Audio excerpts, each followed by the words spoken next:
Hola a todos, ¿cómo están? Sean bienvenidos a esta tutoría de cálculo superior.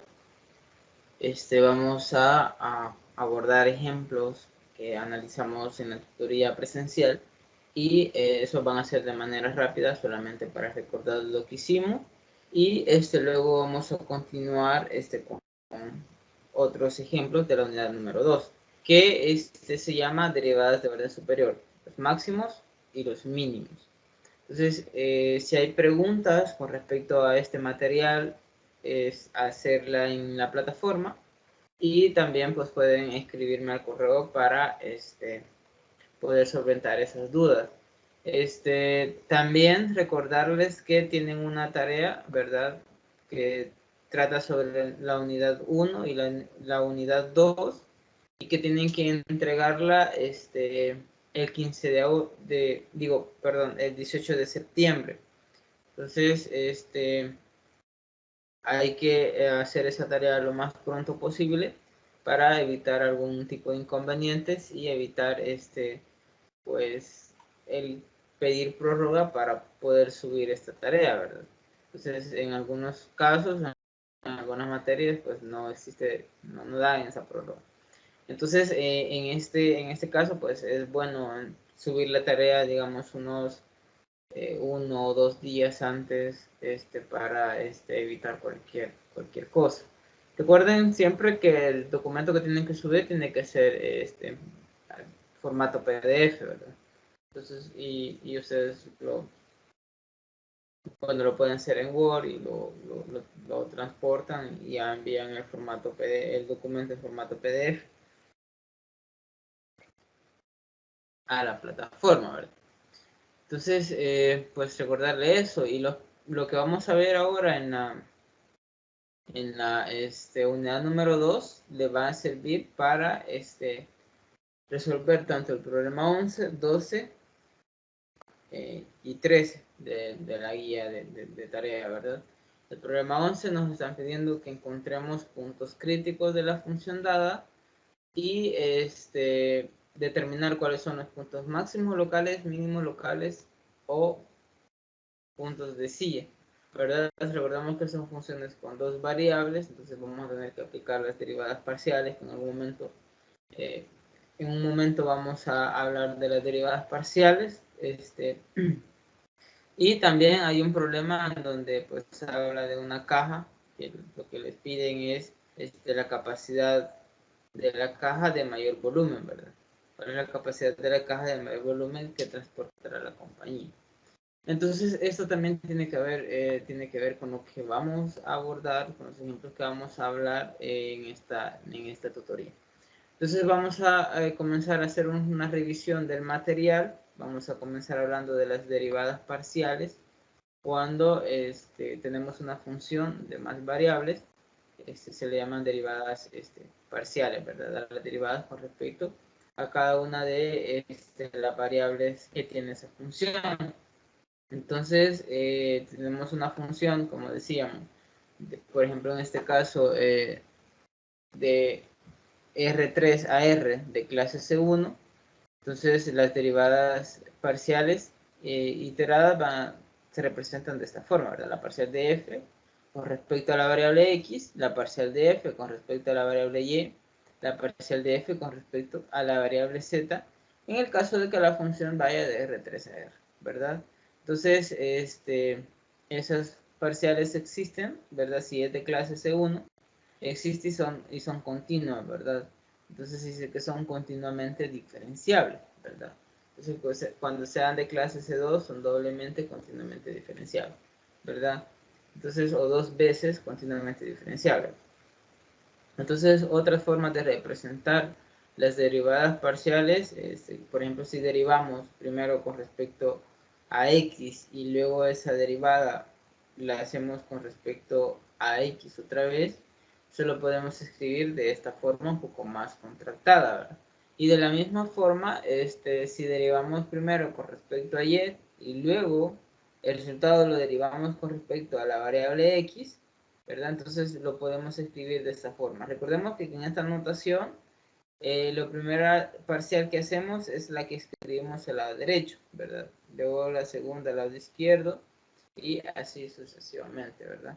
Entonces hay que tener en cuenta eso porque hay algunas otras notaciones en donde el orden de las parciales es diferente y ya lo vamos a notar más adelante. Ahora en este caso tenemos otra notación, ¿verdad? La parcial de f con respecto a y y luego hacemos la parcial de f con respecto a z, ¿verdad? Digo, la parcial del resultado que nos da acá con respecto a z. Y eso sería, lo podemos escribir de esta forma, ¿verdad? Entonces, hay que tener en cuenta esas notaciones para luego pues no equivocarnos a la hora de encontrar la derivada parcial. Recordemos que ya cuando tenemos dos variables y estamos derivando con respecto a una de ellas, las demás variables son constantes, ¿verdad? Entonces hay que tener también presente eso, de que si estamos derivando, por ejemplo, con respecto al eje X, digo, con respecto a la variable X, perdón, entonces, las demás variables, ya sea y, z, pues van a ser unas constantes. Entonces, al ser constante, pues los cálculos no salen de demasiados grandes, demasiados feos. Entonces, acá tenemos estas derivadas, que también se le llaman derivadas parciales mixtas, ¿verdad? Cuando hacemos primero derivamos con respecto a una variable y luego con respecto a la otra, ¿verdad? A esa le vamos a llamar derivadas parciales cruzadas o derivadas parciales mixtas. Acá tenemos un ejemplo para ir entrando en materia con respecto a las derivadas parciales. Lo que nos pide este ejemplo es encontrar las derivadas parciales segundas de f de x, y igual a xy más x más 2y al cuadrado, ¿verdad? Aquí hay que tener cuidado, esto es al cuadrado, ¿verdad? Entonces, ¿qué es lo que vamos a hacer? Bueno, vamos a encontrar las primeras derivadas parciales y entonces hacemos la parcial de f con respecto a x, y nos queda como constante, ¿verdad? Entonces, acá pues la derivada de x es 1, solo nos queda y, y luego pues acá aplicamos la regla de la cadena, ¿verdad? Ponemos 2, ¿verdad? Y escribimos este factor elevado a la 2 menos 1, que sería elevado a la 1, por la derivada de lo que esté dentro del paréntesis. En este caso, la derivada de x más 2y, recordemos que y es una constante, entonces solo nos queda que la derivada de x más 2y es 1, ¿verdad? Sería solo la derivada de x. Entonces acá pues estaría como multiplicando esto por 1. Entonces nos queda la parcial de x la parcial de f con respecto a x, nos queda de esta forma. Ahora pues tenemos la parcial de f con respecto a y pues acá tenemos ahora que la variable x es una constante, ¿verdad? Entonces la parcial de y es 0, es 1, perdón, entonces solo nos queda x. Luego pues acá hacemos otra vez aplicar la regla de la cadena, ¿verdad? Entonces el 2 pues lo pasamos acá a multiplicar y escribimos lo que está dentro del paréntesis elevado a la 2 menos 1, en este caso sería 1. Y derivamos lo que esté dentro del paréntesis. Entonces, en este caso, x es una constante, ya lo dijimos, entonces acá la derivada de y es 1, entonces nos queda 2. Nos queda 2 multiplicado por 2 el 2 que teníamos acá, entonces se nos hace 4, ¿verdad? Acá.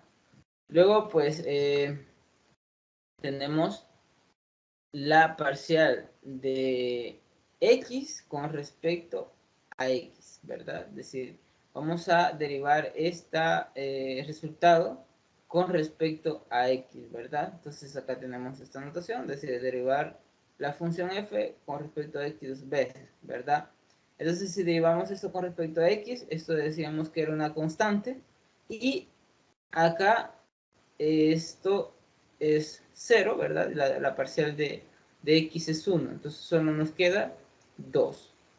Luego, si hacemos la parcial de y con respecto a y, ¿verdad? Es decir, hacemos la parcial de este resultado con respecto a y, entonces el x es una constante, ¿verdad?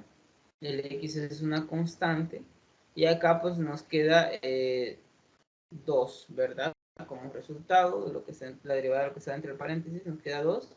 Multiplicado por 4 es 8, ¿verdad? Y luego hacemos las mixtas, ¿verdad? Es decir, este resultado que fue de derivar la función f con respecto a x, ahora lo vamos a derivar con respecto a la variable y. Entonces, el x es 1, ¿verdad? Entonces acá nos queda 1 y acá nos queda 2 multiplicado por 2, 4, más 1, 5. Y luego tenemos la parcial de a este resultado, que sería la parcial de f con respecto a y, lo vamos a derivar ahora con respecto a x. Entonces tenemos que el y en esta parte es una constante, ¿verdad? Ahora esto va a ser 1 y acá pues esto es 1, ¿verdad? La parcial con respecto a x es 1. Entonces acá nos queda 4 más 1, 5. Entonces nos podemos dar cuenta en algo de que acá las parciales mixtas son iguales. Y eso nos lo va a dar el teorema de Schwarz. El teorema de Schwarz nos dice que si f de x, y es ¿verdad? Es decir, es dos veces continuamente diferenciable, entonces las parciales mixtas son iguales. Entonces tenemos que estas parciales son iguales. Entonces eso pudimos notarlo en el ejemplo que estábamos desarrollando e incluso en el ejemplo anterior, es decir, el ejemplo 2, nosotros también podemos notar eso, de que las parciales también son iguales. Es decir, esa función f de x, y igual al seno de x por el seno cuadrado de y es una función que pertenece a C super 2, ¿verdad? Es decir, es 2 veces continuamente diferenciable, ¿verdad? Entonces, por eso las parciales mixtas coinciden, ¿verdad? Eso nos lo da el teorema de Schwarz. Ahora vamos a pasar directamente a el ejemplo que estábamos analizando, ¿verdad? Acá tenemos las funciones de clase super K y el ejemplo que analizamos. Bueno, acá tenemos también lo que es el teorema de Taylor, ¿verdad? La fórmula de Taylor del primer orden. Esto es muy importante porque esto lo vamos a ocupar en un ejemplo que vamos a ver un poco más adelante. Entonces, decíamos, el ejemplo que estábamos analizando en la tutoría presencial era justamente un ejemplo que tenía que ver con las derivadas parciales y tenía que ver con encontrar lineal a una función, ¿verdad? Entonces, vamos a ver. ¿Qué nos dice? Que encontremos la aproximación lineal de bueno, la aproximación lineal y cuadrática de esta expresión, ¿verdad? De esta expresión donde 2 que se ve multiplicándose al cuadrado y luego eso lo vamos a comparar con el valor exacto, ¿verdad? Se lo vamos a comparar con el valor exacto.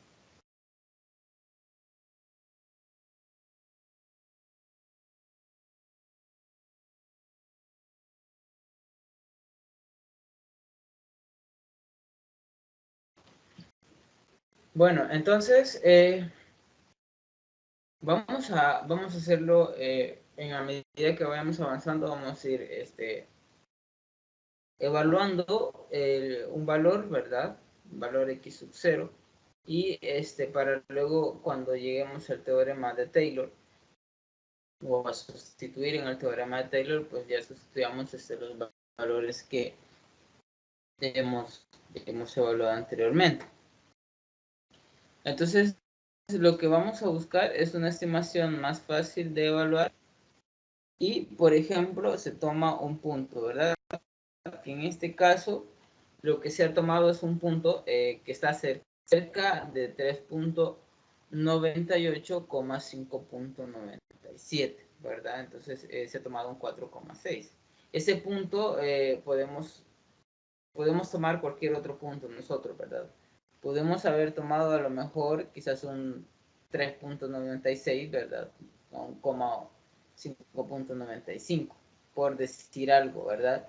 Pero como lo que queremos es que la estimación se nos haga un poco más fácil de evaluar, pues tomamos números enteros, ¿verdad? En este caso, pues son números enteros que están bastante cerca de los valores o del punto al cual queremos evaluar.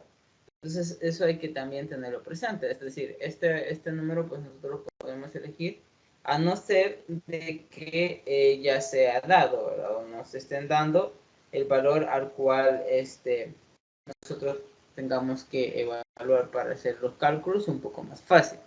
Entonces, vamos a evaluar en F.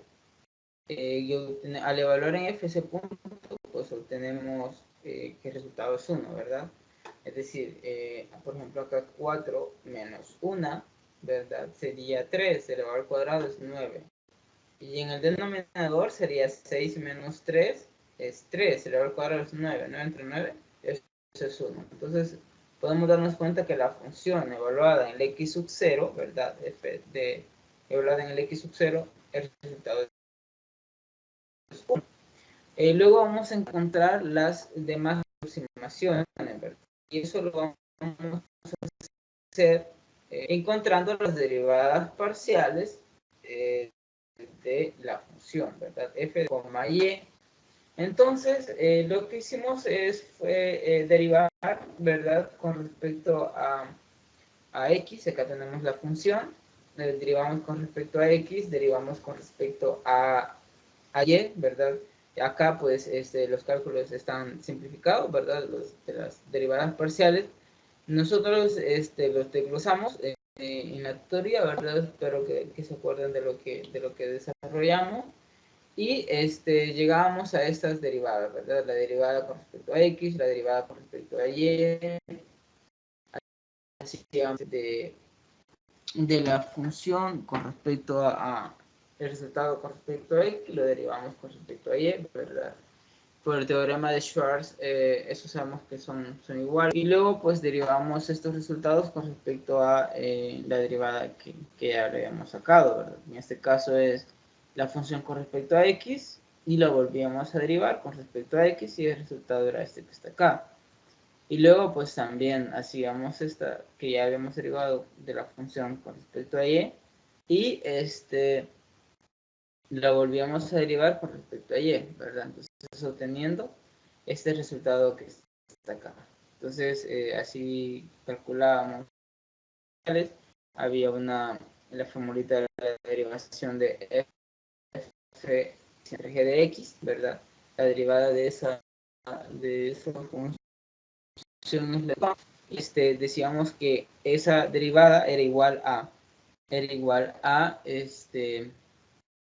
g de x multiplicado por f de x menos, bueno, g de x multiplicado por la derivada de f de x menos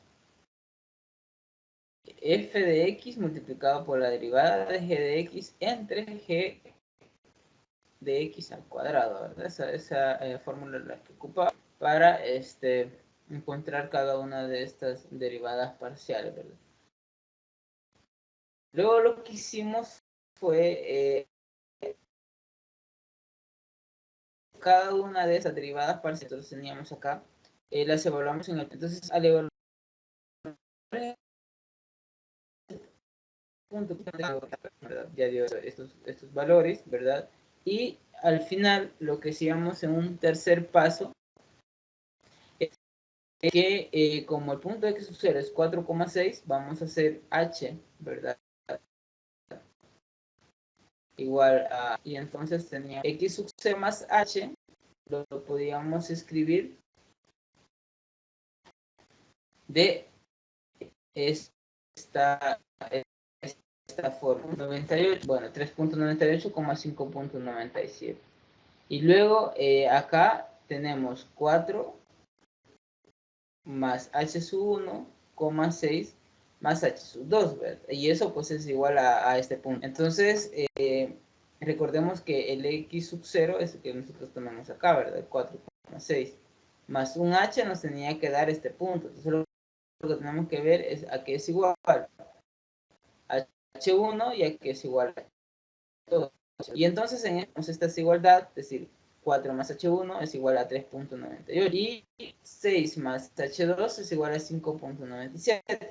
Entonces de acá pues despejamos h1, despejamos h2 y obtenemos que h1 es menos 0.02 y h2 menos 0.03. Bueno, eso es encontrando quién es h y utilizando el x sub 0 en el paso 3.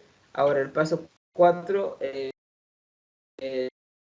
ya para cada uno de los valores que hemos encontrado en la fórmula de Taylor de primer orden, ¿verdad? Esa va a ser la que nos va a dar una aproximación lineal de la función que nos han dado que nos ha dado el ejemplo. Entonces ya vimos que la función evaluada en x sub 0 es 1, pues lo colocamos acá. Luego, f de x, es decir, la parcial de f con respecto a x evaluada en x sub 0, es este valor por h sub 1, ¿verdad? Más la función derivada con respecto a y, ¿verdad? Multiplicada por h sub 2, ¿verdad? Entonces acá tenemos, bueno, la f sub x es igual a f sub y, evaluada en x sub 0 es menos 3 menos. Y luego acá tenemos h sub 2 que es menos 0.03. Ahora al sumar esto nos da como resultado 1.00666, ¿verdad? Luego, como paso quinto, vamos a sustituir en la fórmula de Taylor, pero de segundo orden, ¿verdad? La aproximación, ¿verdad? La aproximación. Entonces lo que tenemos es lo siguiente, ¿verdad?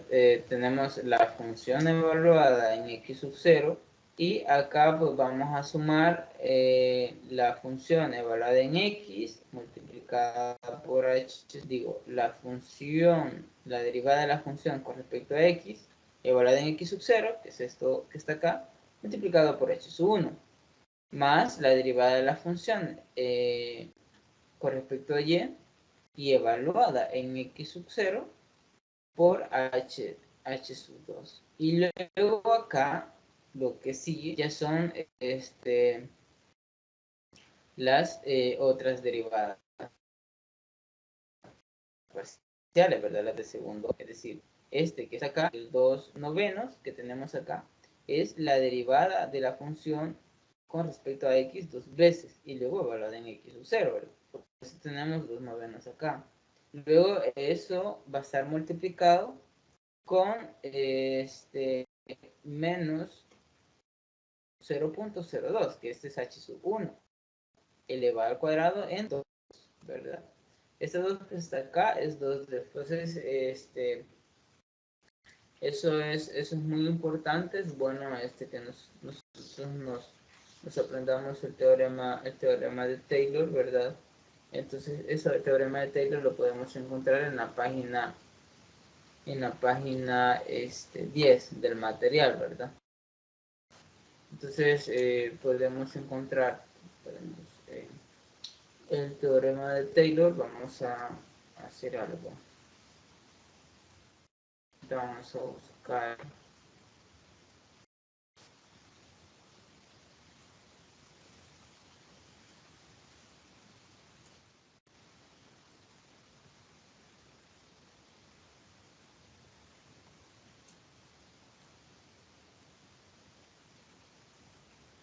entonces vamos a ubicar el teorema de Taylor acá, los dos teoremas de Taylor del cual hemos estado hablando, para que lo revisemos, lo que hemos estado haciendo.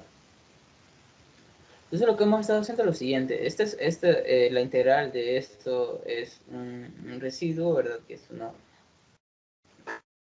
no se pone, ¿verdad? Luego pues acá igual tenemos esto como residuo. Entonces lo que se hace acá es lo que nosotros estuvimos haciendo, ¿verdad? Para el teorema de Taylor de primer orden. Entonces, es lo que hicimos, la función ahora en x sub 0 y pues la derivada de la función con respecto a cada una de las variables evaluada en el x sub 0, pues multiplicado por h, ¿verdad? Entonces esa era la fórmula de Taylor de primer orden, y luego teníamos la fórmula de Taylor de segundo orden, que se parece bastante a la de primero, ¿verdad? Lo único que se le agrega son las derivadas, las segundas derivadas, evaluadas en x sub 0 por h al cuadrado, ¿verdad? Entonces, un medio, ¿verdad? Del 2 que les mostraba aquí es de fórmula, ¿verdad? Este es el 2 de fórmula. Entonces, si nos recordamos, acá es aquí la doble derivada, ¿verdad? Con respecto a cada una de las variables, y multiplicada por h al cuadrado, ¿verdad? Si es con respecto a x las dos veces, acá sería la h sub 1 elevado al cuadrado. Si es con respecto a x y luego con respecto a y, que es lo mismo con respecto a y que con respecto a x, va a ser h sub 1 multiplicado por h sub 2. Y si es con respecto a y dos veces, va a ser h sub 2 elevado al cuadrado. Entonces, eso es lo que hemos desarrollado acá, ¿verdad? Entonces acá tenemos, como esta es la parcial de f con respecto a x dos veces, acá tenemos h sub 1 elevado al cuadrado entre 2. Esto es la parcial de f con respecto a x, luego con respecto a y, ¿verdad? Entonces esto es h sub 1 multiplicado por h sub 2. Y luego acá tenemos la parcial de f con respecto a y dos veces, ¿verdad?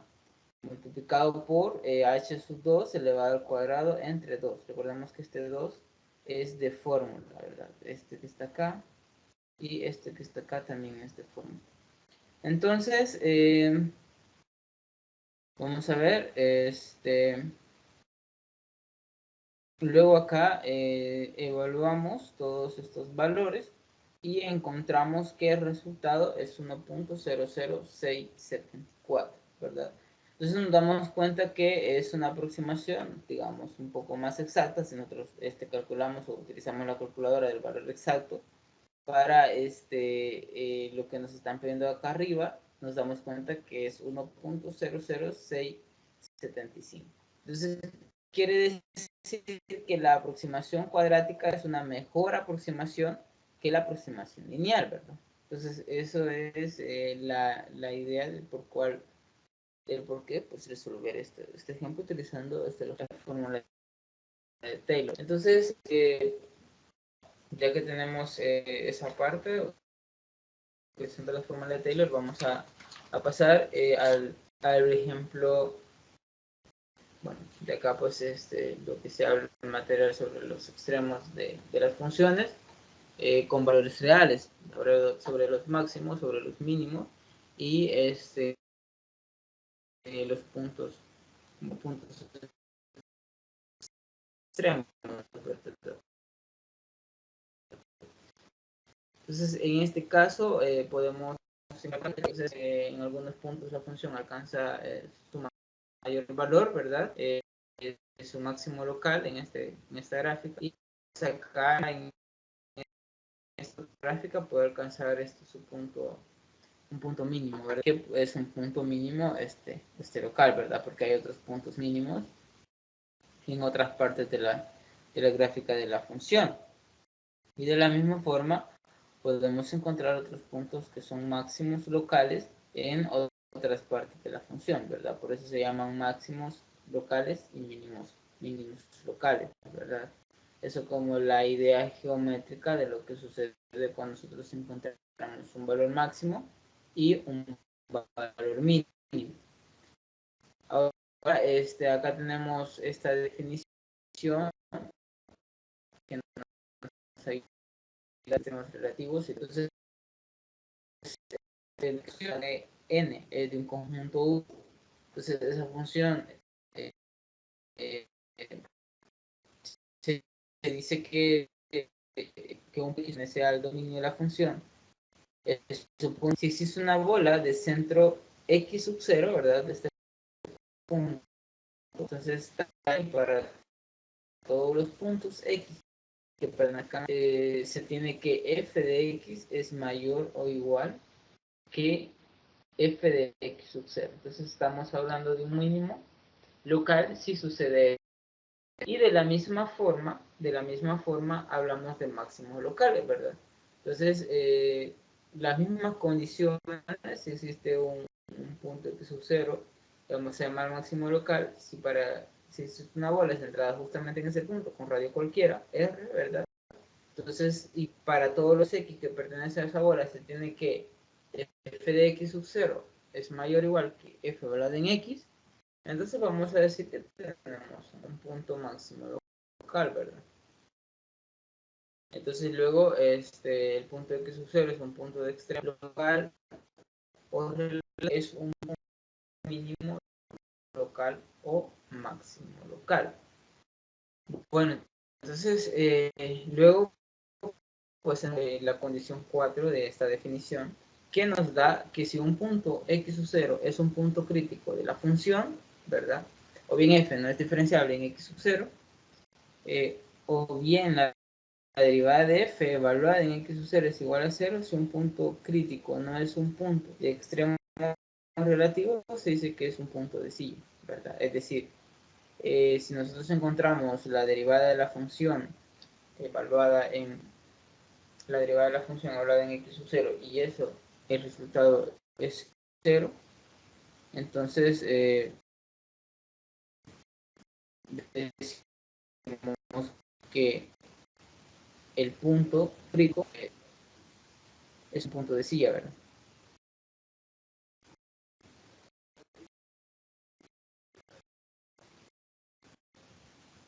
Es un extremo relativo, entonces es un punto de sí, ¿verdad?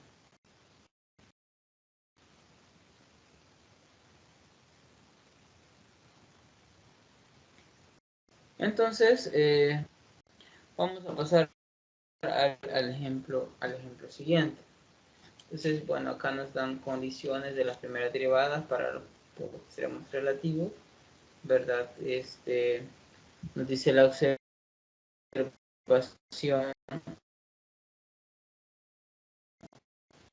3 que si la derivada de f con respecto a 0, bueno, la derivada de f evaluada en x sub 0, entonces nos está dando eso.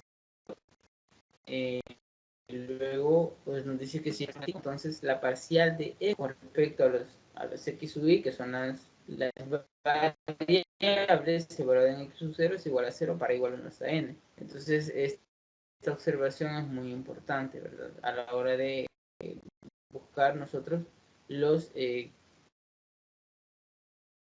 extremos relativos. Ahora vamos a abordar el ejemplo 10. Los que nos pide este ejemplo es nosotros que determinemos los puntos máximos y mínimos de esta función, que es f una función y igual cuadrado más. Entonces, lo que vamos a hacer, ya hemos visto, ¿verdad?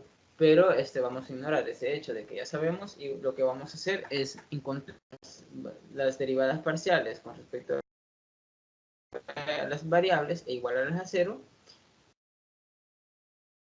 y encontrar esos valores de que la derivada parcial de f con respecto a y esto. Entonces, al hacer 2x igual a 0 y el punto, hay un punto crítico y va a ser un único que es el origen. Entonces, donde el valor de la función es. Entonces, vamos a decir que 0 es el único punto crítico, ¿verdad? Y no hay puntos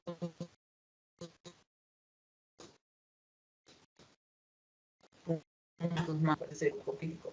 En este caso porque no existe otro valor mínimo, ¿verdad? Solamente existe ese, entonces es decir que es el mínimo para toda la función. Ahora, con el ejemplo 11, lo que nos están pidiendo es que consideremos esa función, ¿verdad? Y vamos a ignorar por un momento de que la función tiene un punto sí. Entonces, lo que queremos ver es que vamos a aplicar, o lo que queremos hacer es aplicar el teorema 2.1 para localizar los extremos. Entonces, vamos a hacer lo siguiente. Con el ejemplo anterior, ¿verdad? Vemos que f no tiene un punto crítico. Solo tiene un punto crítico, entonces, que es el origen. Y entonces lo que vamos a hacer es que si examinamos los valores de f en los puntos próximos al origen, entonces vemos que f evaluado en x, 0 es mayor que f evaluada en 0,0 y que f evaluada en 0,y es menor que f evaluada en 0,0. Entonces, dos condiciones son estrictas cuando x y y son distintas de 0. Entonces, ¿por qué nosotros al hacer el razonamiento de este ejemplo, nos enfocamos en el ejemplo anterior? Porque si nos fijamos, acá tenemos las funciones solamente cambian por el signo. Es decir, las derivadas parciales van a ser pues, las mismas, solo con respecto a la derivada parcial con respecto al eje y, a la variable y va a ser menos 2y, pero al final al igualarla a 0, pues el único punto crítico también va a ser el 0,0. Entonces, en este caso, lo que estamos analizando es que al tomar unos puntos cercanos a f de x sub 0, pues por un lado esos valores son mayor que la función evaluada en 0,0 y por otro lado otro conjunto de valores son menores que la función evaluada en ese punto. Entonces este punto no puede ser un mínimo local y no puede ser un máximo local, ¿verdad? Entonces, dado que x y y pueden tomar valores cada vez más pequeños, se van acercando más al 0,0, pero sin definir un punto mínimo relativo ni un punto máximo relativo, ¿verdad? Entonces, a este tipo de puntos, pues se le llaman puntos de silla. Y la gráfica de la función es esta que vemos acá. Entonces podemos darnos cuenta de lo que acabamos de estar analizando. Que por un lado, los puntos pueden acercarse por medio de una parábola que se abre hacia abajo, podemos verla de esta forma, y por otro lado, pues los puntos se van a estar acercando al 0,0 por una parábola que se abre hacia arriba. Entonces, de eso de hecho estaba hablando, ¿verdad? Entonces, teníamos ese ejemplo donde también analizábamos los puntos máximos. Bueno, punto que era un punto crítico, pero que no era máximo, no era mínimo. Entonces, ahí teníamos ese ejemplo. Ahora vamos a pasar a otro contenido, que es la parte de criterio determinante para decidir si una forma cuadrática es definida positiva. ¿Verdad? Entonces, en este vamos a hablar sobre el criterio de una segunda derivada. ¿Verdad? Ya podemos determinar segundas derivadas y vamos a ver que nos van a ayudar esas derivadas para definir un máximo o un mínimo relativo, ¿verdad? Entonces tenemos este teorema muy importante, a la cual se le llama el criterio de la segunda. Y que si tenemos una f de que C3, ¿verdad? Un conjunto abierto U de R2, entonces un punto A, B es un máximo relativo o un mínimo relativo de Z igual a f de x, y, respectivamente, si cumple las condiciones necesarias siguientes. Que la función, al sacar su parcial con respecto a x y evaluarla en x sub 0, y sub 0, sea igual a la función parcial de f con respecto a y igualada en x sub 0, y sub 0, ¿verdad? Eso pues igualado a 0, ¿verdad? Y luego si a, b es un punto crítico que satisface la ecuación 1, y si el discriminante de la forma cuadrática hessiana que se representa de esta forma está definido por medio de este discriminante, vean que está en términos de las derivadas parciales, ¿verdad? Aquí la doble derivada parcial con respecto a x multiplicado por y social con respecto a y por la social con respecto a x, ¿verdad? Entonces esto es al cuadrado. Ahora, esto al evaluar en el punto que nosotros hemos visto que es crítico, ¿verdad? Entonces, si ese punto lo vamos a llamar máximo, relativo si el discriminante, ¿verdad?, es mayor que 0. Y al evaluar la segunda derivada parcial con respecto a x de la función en este punto es menor que 0, ¿verdad? A eso le vamos a llamar punto máximo relativo si se cumplen estas dos condiciones. Y luego le vamos a llamar mínimo relativo si se cumple esta otra condición, es decir, siempre el discriminante mayor que 0, pero al evaluar la función, la segunda derivada con respecto a x de f en el punto a, b, si eso es mayor que 0, entonces vamos a decir que es un mínimo relativo, ¿verdad? Entonces, eso siempre y cuando el discriminante es mayor que 0, ¿verdad? Entonces vamos a tener un máximo o un mínimo, ¿verdad? Entonces, la tercera condición es cuando el discriminante es menor que 0. Entonces, en ese caso se denomina punto de silla, ¿verdad?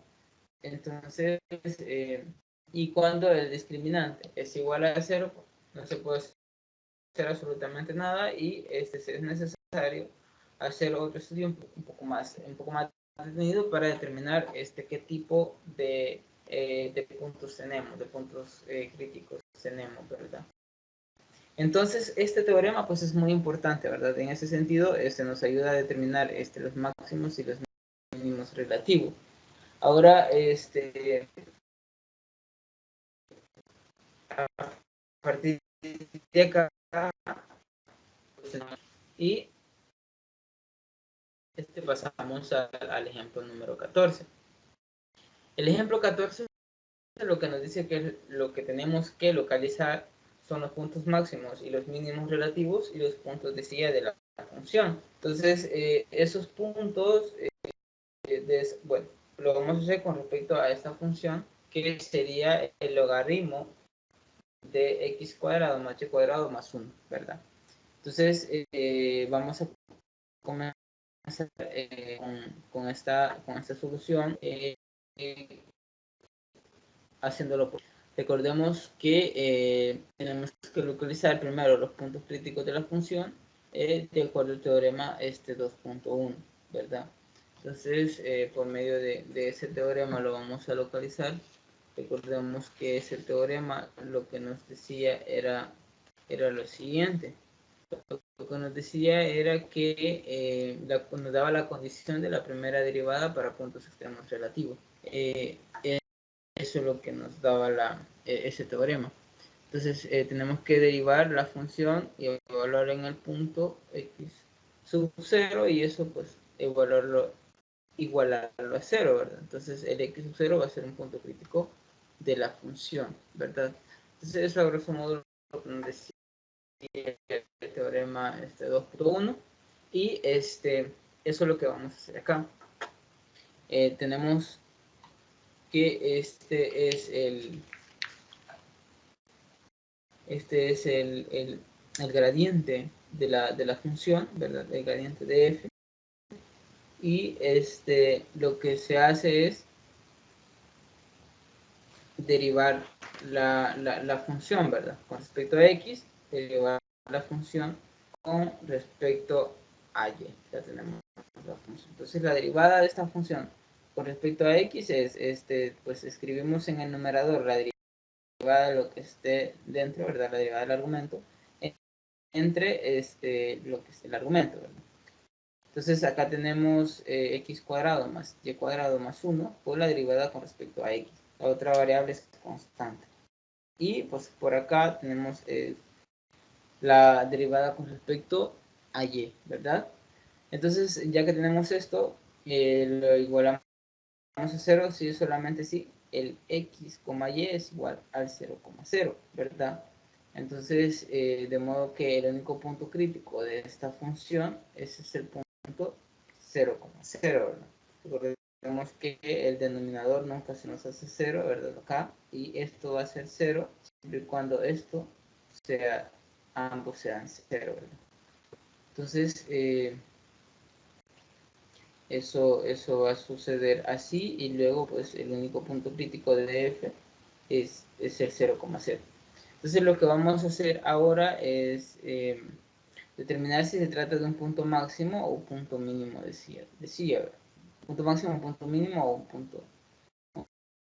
punto de silla. Entonces eso lo vamos en el siguiente paso, y lo que vamos a hacer es encontrar las derivadas parciales de la función.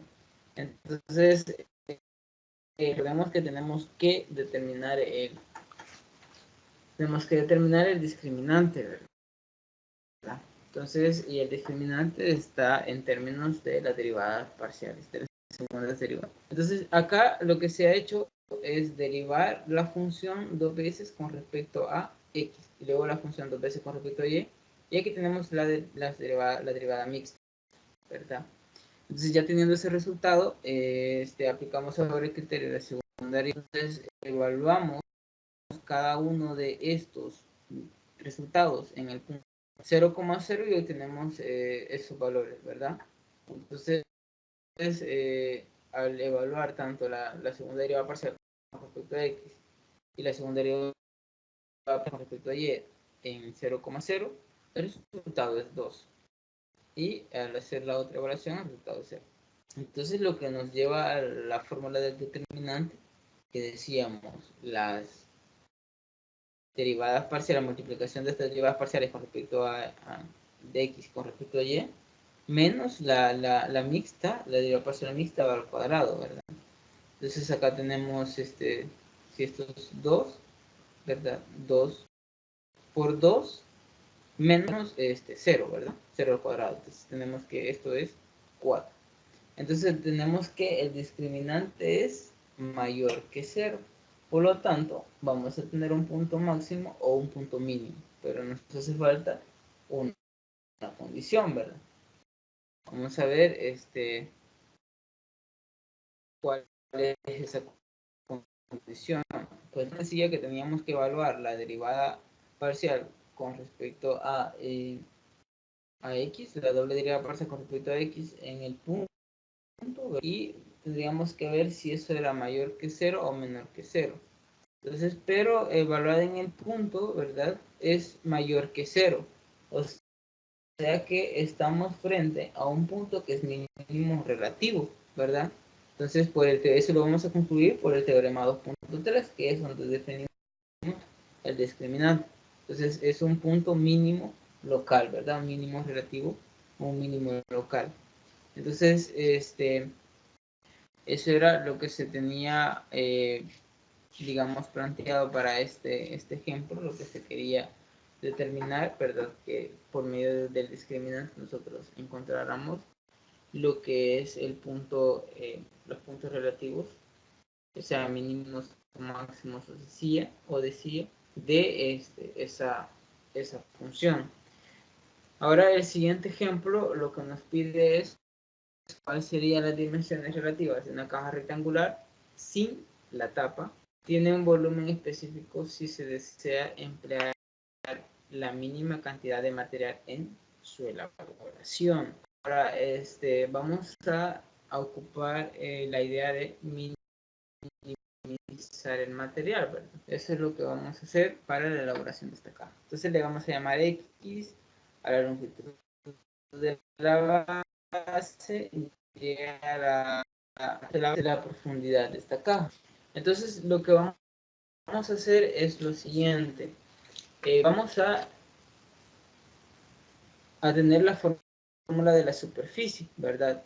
Del área de la superficie de la caja. Entonces, esa fórmula, pues la vamos a determinar fácilmente, ¿verdad? Porque tenemos X por Z, ¿verdad? Para esta parte de acá, multiplicada por 2, porque lo vamos a hacer hasta para la parte de acá. Y luego esa X por Z por 2, ¿verdad? Luego esa sería la para los extremos, ¿verdad? La cara de los extremos. Tenemos Y por Z multiplicada por 2, ¿verdad? Y luego la base que tenemos X por Y, ¿verdad? Porque la caja la queremos sin tapa. Entonces tenemos la fórmula para el área es la siguiente, el área de la superficie es la siguiente. Ahora pues la fórmula del área del volumen, sabemos que base por altura, base A sería, sería base por altura, en este caso en este caso sería X por Y por Z, ¿verdad? Ese sería el volumen. Entonces lo que se multiplica es la área por la entonces en ese caso el volumen sería X, Y, Z. Tenemos esas dos funciones y lo que vamos a hacer es lo siguiente, es lo que se va a despejar en la segunda función, es decir, en la función del volumen, es la variable Z. Entonces, al despejar la variable Z nos queda V mayúscula sobre X y Y. Y este valor de Z lo vamos a sustituir en la fórmula del área de la superficie, ¿verdad? Entonces lo que se está teniendo es que al sustituir esos valores, por ejemplo, si miramos el área de la superficie, acá el Z pues se nos va a cancelar una X acá, esta X se nos va a cancelar con eso, nos va a quedar 2V entre Y, y por este lado nos va a quedar 2V entre X, ¿verdad? Entonces eso es lo que nos ha quedado acá. Y lo que también podemos notar es que pues vamos a poner que el dominio de S puede ir en el conjunto de 0 a más infinito por de 0 a más infinito, ¿verdad? Entonces, lo que nos están pidiendo es el minimizar el material, ¿verdad? El minimizar el material, pero el volumen de la caja puede variar. Entonces, ya que tenemos esto, vamos a localizar los puntos críticos utilizando el criterio de la primera derivada. Entonces, derivamos la función del área de la superficie con respecto a X y sería 2 veces, ¿verdad? Entonces tenemos esto, ¿verdad? Sería, bueno, no, sería S, ¿verdad? Y esta parte, entonces tenemos como resultado Y es constante, esto es constante, por lo tanto este es 0, y acá pues aplicamos regla de la derivada, ¿verdad? Y ya tenemos Y menos 2V entre X cuadrado. Y lo mismo se hace con la fórmula de la área de la superficie con respecto a Y caso. Entonces el resultado sería este que está acá. Entonces vamos a multiplicar a 5 por X y esto es obtener el siguiente sistema. Entonces por X cuadrado, por Y cuadrado para deshacernos de los denominadores, ¿verdad? Entonces vamos a tener este sistema, ¿verdad? Y esto pues está igualado a 0, ¿verdad? Y acá lo tenemos igualado a 0. Ahora vamos a despejar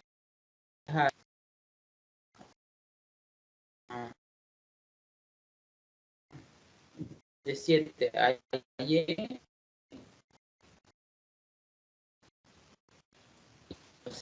que Y es igual a 2 entre X cuadrado. Entonces, al hacer ese peque lo vamos a sustituir en la segunda ecuación. Al sustituir en la segunda ecuación, lo que tenemos es que X al despejarlo, nos queda como la raíz cúbica de 2v, donde u es el punto. Recordemos que acá tenemos una ecuación con dos ecuaciones con dos incógnitas y podemos hacer el despeje de ambas variables por el método que nosotros queramos, ¿verdad? Recordemos que tenemos tres métodos para hacer un sistema de ecuaciones. Es método de reducción, método de sustitución y método de igualación, ¿verdad? Por cualquiera lo podemos hacer, vamos a llegar siempre a los mismos resultados. Entonces, en este caso, el x es la raíz cúbica de 2v, ¿verdad? Y luego y es la raíz cúbica de 2v también. Entonces, el punto crítico, ¿verdad? Es este punto, ¿verdad? Donde x es esto y es esto que está acá. Entonces, ahora vamos a utilizar el criterio de la segunda derivada y vamos a determinar si ese punto crítico es un extremo relativo, ¿verdad? Entonces, para ello lo que vamos a hacer es, hoy sí, vamos a derivar, vamos a sacar las segundas derivadas. Entonces, las segundas derivadas con respecto a x, de la derivada de s con respecto a x, es 4v entre x al cubo. Y pues la segunda derivada con respecto a y es esto, y la mixta es igual a 1.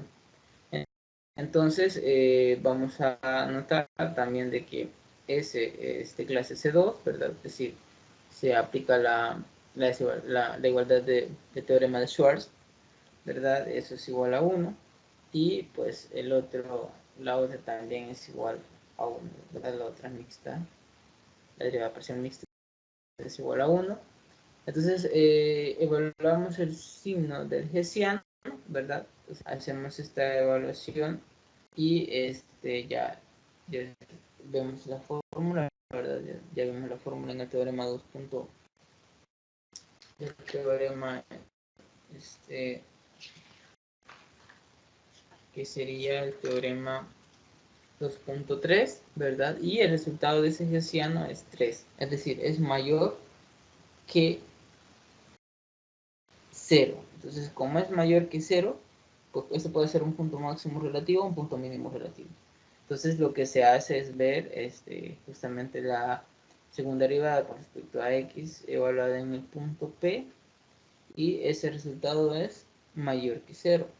Por lo tanto, por el criterio de la segunda derivada, ese tiene un valor mínimo en P, ¿verdad? Entonces, eso nos da el literal 3 de ese teorema. Digo, literal 2 de ese teorema. Entonces, puesto que la solución necesita interpretación, entonces vamos a llegar a z, entonces en 3, ¿verdad? Entonces, eso es lo que vamos a hacer. Vamos a determinar el valor de z, que dijimos que cuando despejamos z del volumen, si nos acordamos al principio, era v entre xy, ¿verdad? Entonces acá lo tenemos, ¿verdad? Este era el valor de z. Entonces, y tenemos que z es igual a esto que está acá. Entonces, la raíz cúbica de 2v entre 2, ¿verdad? Entonces, como conclusión, entonces la caja debe tener una base cuadrada y una profundidad cuadrada, porque ya vimos que ambos valores de x y y coinciden, ¿verdad? Y una profundidad de un medio de la longitud de uno de los lados de la base, ¿verdad? Para minimizar el material. Entonces, aquí tenemos una representación de la gráfica de S para el V igual a 5. Entonces, eso era lo que vamos a revisar con este material, es decir, encontrar ese punto máximo, ese punto mínimo, ¿verdad? Y pues darle solución al problema. Entonces, con la solución de esos ejemplos nos vamos a quedar hasta acá, esperando que ustedes estudien más detenidamente lo que es el material, lo revisen. Hay varias cosas, varios ejemplos que no se han comentado, pero que sería bueno que los revisáramos. Igual también la teoría, pues sería bueno que también la revisáramos muy bien Y cualquier consulta, repito, pues pueden preguntar a la plataforma, pueden escribir, también me pueden escribir al correo, ¿verdad? Entonces hay que estar pendiente con respecto a la entrega de la tarea, que es muy importante, no dejar pasar mucho ese tiempo, y pues cualquier cosa me pueden consultar.